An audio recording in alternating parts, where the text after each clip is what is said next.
How to sign up for a new account on Mulebuy. What is up everybody? In today's tutorial, I'll show you guys how you can easily create a new account on Mulebuy. The first thing you're going to have to do is open up your web browser and then simply search for mulebuy.com. You'll land on this web page. All you have to do here is click on the account icon at the top right, or you can see the accounts at the bottom right as well. Now you need to go ahead and click on the sign up page. So head over to sign up if you already don't have an account.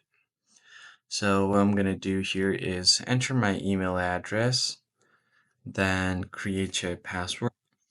Now if you have an invitation code or a referral link, you could add it here. And I'm just going to have to enter the graphical representation here. So let me just quickly do that.